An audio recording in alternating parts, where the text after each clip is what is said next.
Donc voici le cahier de physique-chimie. Ici, c'est le chapitre sur les mouvements. Et on a dit qu'on allait laisser 2 pages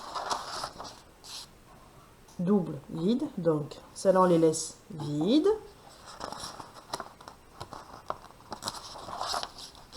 Vide. Et on va commencer ici. Donc, ici, je vais me mettre sur cette page-là. Et je vais coller la feuille que vous avez dû imprimer ou récupérer à la vie scolaire. On va la coller sur cette page-là. Ce sera la feuille d'introduction concernant la chimie. Donc vous la collez. Donc voici la feuille que vous avez dû imprimer ou récupérer à la vie scolaire. En premier, il y a la verrerie en chimie, c'est-à-dire les récipients en verre que l'on utilise pour pouvoir manipuler et faire des expériences. Et ensuite, j'ai mis les pictogrammes de sécurité, les nouveaux et les anciens. Ma feuille est vide, je l'ai fait exprès, je vais la compléter avec vous. Vous, la vôtre, elle est complétée, il y a déjà tout à l'intérieur.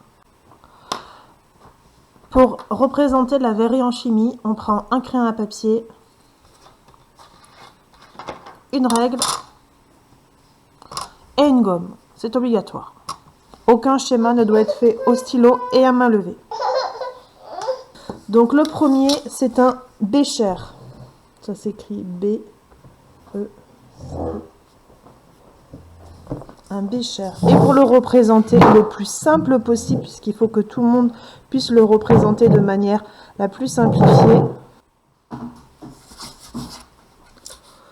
un trait horizontal et 2 droites parallèles.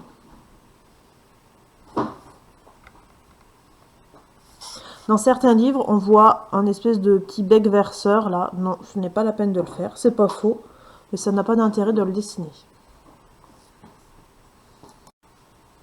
Ensuite, le deuxième, c'est le plus dur à écrire, c'est un Erlenmeyer. R, Len, Meyer. C'est le docteur Erlenmeyer, c'est un pharmacien allemand, qui a donné son nom à ce récipient. Et pour le représenter, toujours à la règle, le plus simple possible, 2 petites droites parallèles. Voilà, on essaye que ce soit le plus symétrique possible. Vous aurez les carreaux du cahier, c'est plus facile. Donc voici un Erlenmeyer, il doit avoir cette forme-là. Celui d'après, c'est un tube A et C. Et pour le représenter, 2 droites parallèles et un fond rond. Il ne faut pas chercher plus compliqué. Si vous faites des dessins plus compliqués, ce sera faux. Je vais l'arranger un petit peu.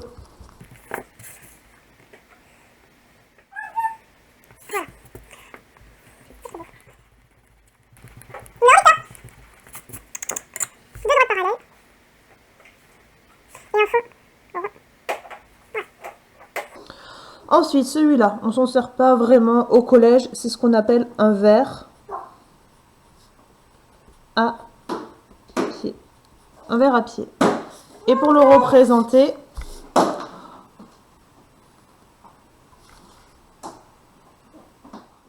deux droites à la règle et un trait horizontal.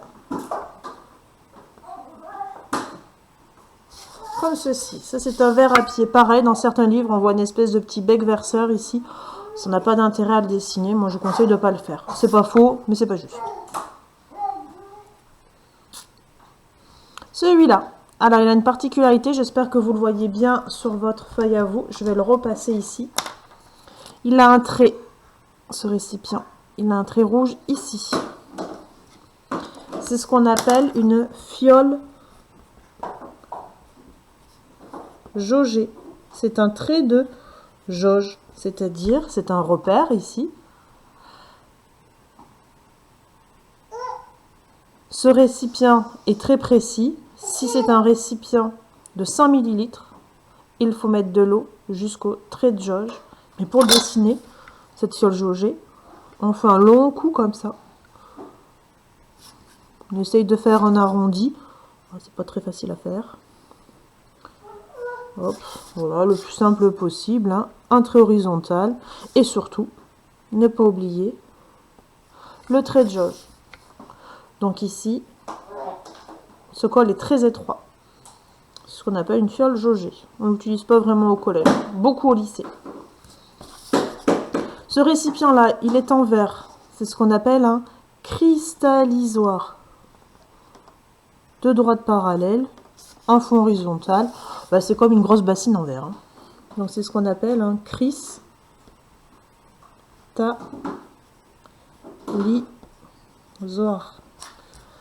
Un cristallisoire. Celui-là, on s'en sert énormément au collège. C'est ce qu'on appelle une éprouvette graduée. Éprouvette.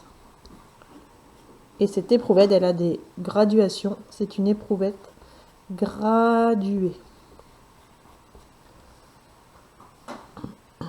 Et pour la représenter le plus simplement possible, deux droites parallèles,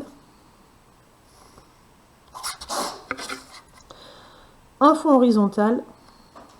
Et pour faire les graduations, on ne fait pas 1, 2, 3, 4, 5, 6, 7, 8, 9, 10. Non, on les fait au hasard. Et on en fait quelques-unes. Voilà. Que ce soit de ce côté-là, ou j'aurais très bien pu les faire de ce côté-là. Aucune importance. Ça, c'est une éprouvette graduée. Ici, c'est une ampoule à décanter.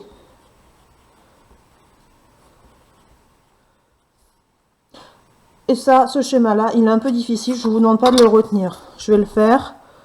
Mais bon. Quand il faudra dessiner une ampoule à décanter, je vous donnerai une feuille à coller. Donc on fait une espèce de rond comme ça. Donc là.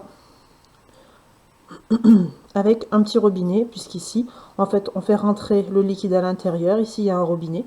On ouvre le robinet, le liquide s'écoule. On ferme le robinet, le liquide est coincé à l'intérieur. Cet appareil sert à laisser décanter, c'est-à-dire laisser reposer une solution ou un mélange. Ici, c'est ce qu'on appelle une spatule. Alors, cette spatule a une particularité, elle a un côté cuillère, creux, et un côté plat.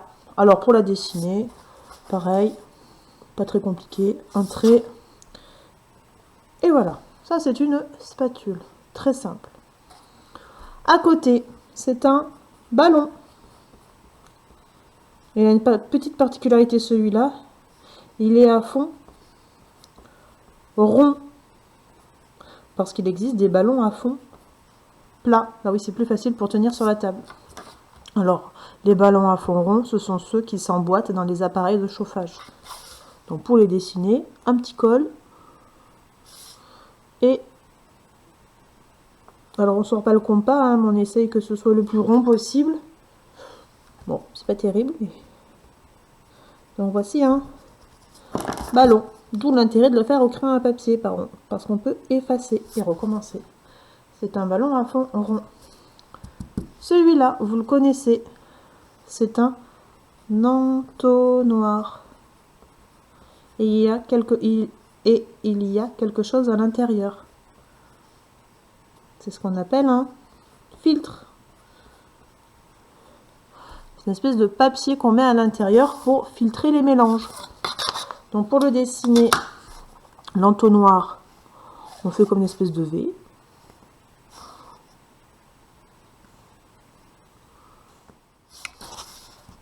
Pas terrible un entonnoir.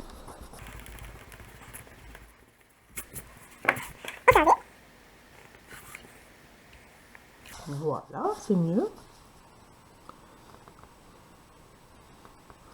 Donc bien sûr, le liquide rentre ici, coule ici. Et à l'intérieur, alors, plusieurs possibilités pour faire le filtre. Le plus simple possible, on fait notre V. Alors bien sûr, on mettra la légende, on écrira filtre. Et puis des fois, On fait comme ça pour indiquer que c'est le filtre qu'il y a à l'intérieur, l'espèce de petite dentelle là qu'on voit. Bon, ça c'est au choix. Et ceci, c'est une pince. Et elle a une particularité, cette pince, elle est en bois. C'est une pince en bois. Je vous rappelle que le bois n'est pas conducteur de la chaleur. On dit que c'est un isolant. Et alors, à votre avis, est-ce qu'on la dessine, la pince en bois? Ben non, on la dessine pas justement, c'est fait exprès. On ne dessine pas la pince en bois, ça, elle n'a aucun intérêt, elle est juste là pour tenir les récipients et nous protéger. Donc, pas de schéma pour la pince en bois. Donc, voici les différents récipients qu'on utilise en chimie. Il y en a d'autres, bien sûr.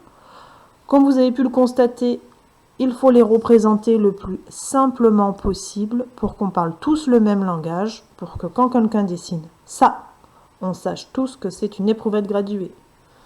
Quand on dessine ça, on sait tous que c'est un Erlenmeyer. Ici, ce sont des photos que je vous ai collées. Ça, il ne faut pas les dessiner comme ça ici. Il ne faut pas lui faire une espèce de colle là, rond, comme il y a ici. Non, ici, il n'y a rien, c'est vide. Il faut que les schémas soient le plus simples possible. On doit les dessiner comme ça et pas autrement. Alors à la question éternelle, est-ce qu'on doit sortir le compas? Non, je ne demande pas de sortir le compas. Par contre, vous devez sortir la règle pour que tous les traits soient parallèles. Donc voici pour la verrerie. Maintenant, on va passer au pictogramme de sécurité.